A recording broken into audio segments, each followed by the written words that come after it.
Cytology से ही related ये चौथा मेरा लेक्चर आ रहा है आप लोग के पास। इसमें मोटा मोटा हम ये देख लेते हैं कि क्या क्या चीज़ें हमारे पास आ रही हैं, सेल में क्या क्या आती है, इसकी पूरी सारणी देख लेते हैं, टेबल देख लेते हैं। तो सबसे पहले सेल जो है, एक सेल है आपका, रॉबर्ट हुक ने निर्जीव सेल खोजा था। श्लाइड एंड श्वान ने सेल थ्योरी दी थी कि कि एक शरीर जो है सेल से मिल करके बना होता है। सारे शरीर जो जीवित लोग हैं सेल से मिल करके बने होते हैं।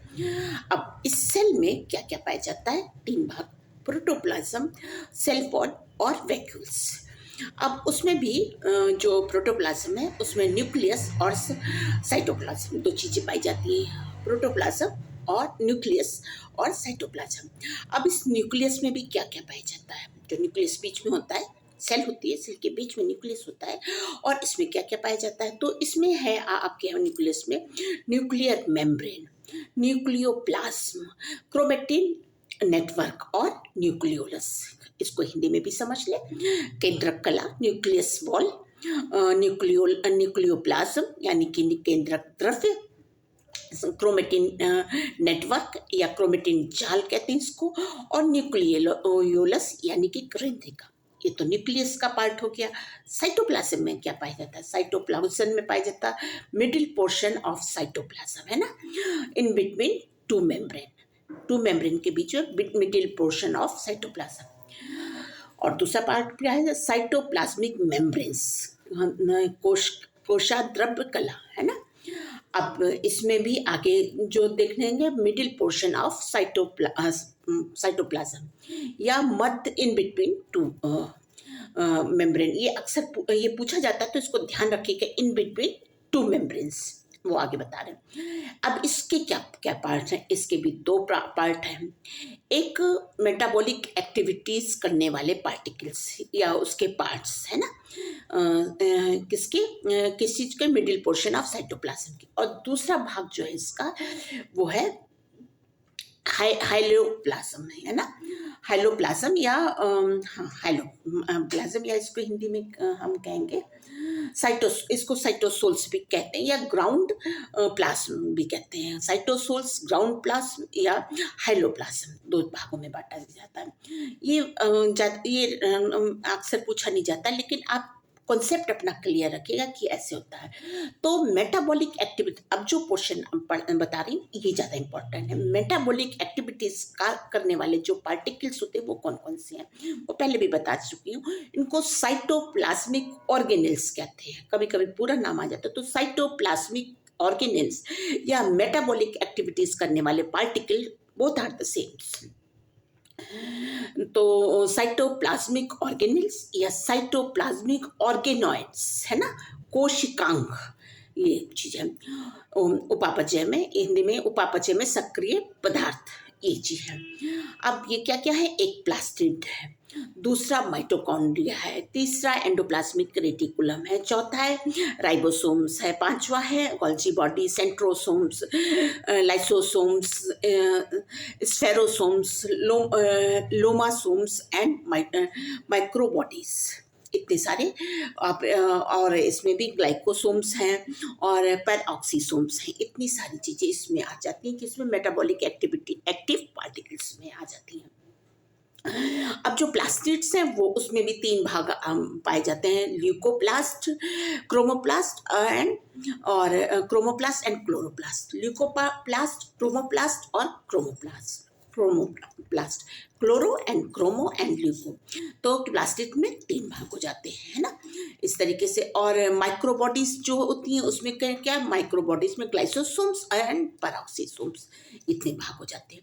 इसका टेबल जो है पूरा खाका खींच के मैं कमेंट बॉक्स में दे दूंगी आपको, तो आपको क्लियर रहेगा कि ये क्या चीज़ है। अब जो हाइलोप्लाज्म होता है, जो दूसरा भाग है, एक तो मेटाबॉलिक एक्टिव पार्टिकल्स है और दूसरे हाइलोप्लाज्म में साइटोसोल्स है ना। तो साइटोसोल्स में क्या आता है? Metabolic inactive material. एक तो मेटाबॉलिक एक्टिव मटेरियल आ गया जिसमें mitochondria, plastids, Golgi body, endoplasmic reticulum, lysosomes है, पैराक्सीसोम्स है, ग्लाइकोसोम्स है, फ्लैजेलम एंड सीलियम है, ये सारी चीज़ें आ जा रही है, सेंट्रोसोम्स है, ये सारी आ गई। और अब इनएक्टिव पार्ट है। इनएक्टिव पार्ट्स में मेटाबॉलिक उपापचय के निष्क्रिय पदार्थ में आ जाता है रिजर्व प्रोडक्ट्स, है ना। दूसरा सेकंड सेक्रेटरी प्रोडक्ट, तीसरा एक्सक्रीटरी प्रोडक्ट। तो रिजर्व प्रोडक्ट यानी कि संचित पदार्थ, इसमें क्या क्या चीजें आएंगी? इसमें आपका आ जाएगा कार्बोहाइड्रेट, है ना। कार्बोहाइड्रेट में मोनोसेक्राइड, डाइसेक्राइड, पॉलीसेक्राइड, है ना, शुगर्स आ जाएंगे। और दूसरा क्या आ जाएगा? नाइट्रोजिनस प्रोडक्ट्स आ जाएगा। तीसरा क्या आ जाएगा? फैट्स एंड ऑयल्स आ जाएगा। सिक्रेटरी प्रोडक्ट्स क्या क्या है? उसमें कलरिंग मटेरियल आ जाता है, एंजाइम्स आ जाते हैं, इसको विकर कहते हैं हम लोग हिंदी में, और नेक्टर आ जाता है, मकरंद आ जाता है सिक्रेटरी प्रोडक्ट में। एक्सक्रीटरी प्रोडक्ट में क्या आ जाता है? उत्सर्जीय पदार्थ में क्या आता है, इसको भी हम देखते हैं। एल्केलॉइड्स आते हैं, ये उत्सर्जीय पदार्थ में, उत्सर्जन में, एक्सक्रीशन में आ जाते हैं। ग्लूकोसाइड्स आ जाते हैं, इनको हिंदी में यही कहते हैं। टेनिन्स आ जाता है, लेटेक्स आ जाता है, एसेंशियल ऑयल्स आ जाता है, रेनिन्स आ जाता है, गम्स आ जाता है, मिनरल क्रिस्टल्स आ जाते हैं, और ऑर्गेनिक एसिड्स आ जाते हैं। तो ये पूरा आपका एक टेबल बन करके आपके पास आया। इस टेबल में क्या क्या है? सेल मेन क्या है? Head cell. सेल के 3 भाग आ गए। कौन कौन से 3 भाग आ गए? एक प्रोटोप्लाज्म आ गया, और एक सेल वॉल आ गई, और एक आपकी रिक्तिकाएं यानी कि वैक्यूल्स आ गए हैं, या हाँ वैक्यूल्स आ गए, रिक्तिकाएं आ गई। अब इसको प्रोटोप्लाज्म को 2 भागों में बांट देते हैं, साइटोप्लाज्म एंड न्यूक्लियस बांट देते हैं। न्यूक्लियस के भी और 4 पार्ट होते हैं। न्यूक्लियर मेम्ब्रेन, कोई भी न्यूक्लियस होगा तो उसको किसी मेम्ब्रेन से सराउंड होगा, नहीं तो उसके अंदर का चीजें सेप जो है फैल जाएगा।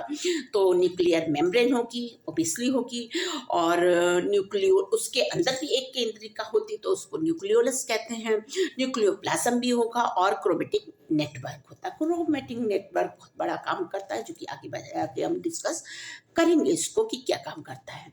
अब दूसरा भाग है साइटोप्लाज्म। तो साइटोप्लाज्म के भी 2 भाग है, middle part of the middle portion of the cytoplasm, इसको या इन बिटवीन 2 मेम्ब्रेन्स। और दूसरा है साइटोप्लाज्मिक मेम्ब्रेन, कोशाध्याय कला है, डिलिमिटिंग मेम्ब्रेन।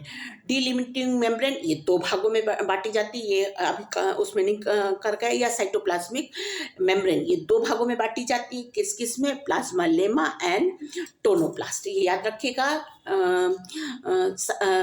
जो है साइटोप्लाज्मिक मेम्ब्रेन 2 भागों में, टोनोप्लास्ट या और प्लाज्मा लेमा, ये 2 भागों में बांटी जाती है ना। अब middle part of the cytoplasm, ये किस किस चीज़ों में आ जा ये किस चीज़ों में आ जाता है? तो इसमें तो एक तो आपका मेटाबॉलिक एक्टिव पार्टिकल्स आ जाते हैं, मेटाबॉलिक इनएक्टिव पार्टिकल्स आ जाते हैं। मेटाबॉलिक एक्टिव पार्टिकल्स में आ जाएंगे आपका साइटोप्लाज्मिक ऑर्गेनेल्स में आ जाएंगे, या साइटोप्लाज्मिक ऑर्गेनाइड्स में आ जाएंगे, कोशिकांग में आ जाएंगे। प्लास्टिड्स 3 प्रकार के होते हैं, क्रोमोप्लास्ट, क्लोरोप्लास्ट और ल्यूकोप्लास्ट, है ना।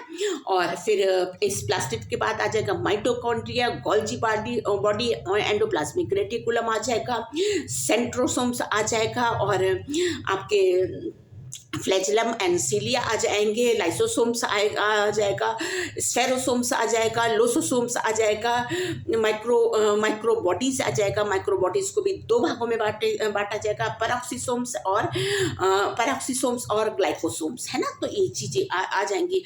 अब जो है फिर से इसको जो आपका मेटाबॉलिक इनएक्टिव पार्ट आएगा, मेटाबॉलिक एक्टिव पार्ट या हाइलोप्लाज्म या साइटोसोल को भी बांटा जाएगा 3 भागों में, reserve product, secretary product, excretory product. Reserve product में आ जाता है आपके कार्बोहाइड्रेट 3 भागों में बांटा जाता है, मोनोसेक्राइड, डाइसेक्राइड और पॉलीसेक्राइड, और रिजर्व प्रोडक्ट, है ना। और फिर नाइट्रोजिनस प्रोडक्ट आ जाते हैं, और फिर फैट्स एंड ऑयल आ जाते हैं।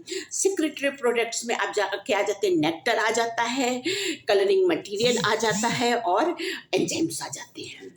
इसको विकर भी कहते हैं, ये ध्यान रखिएगा, और ये क्वेश्चन पूछा जाता है।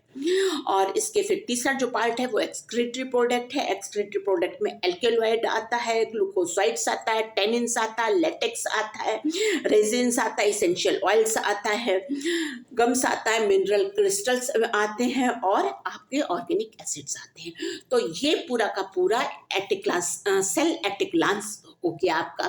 और इसका टिप भी मैं आपको दे दूंगी और इसको रट डालिएगा। इसमें समझने का भी है, डायग्राम से समझा भी दूंगी अलग से।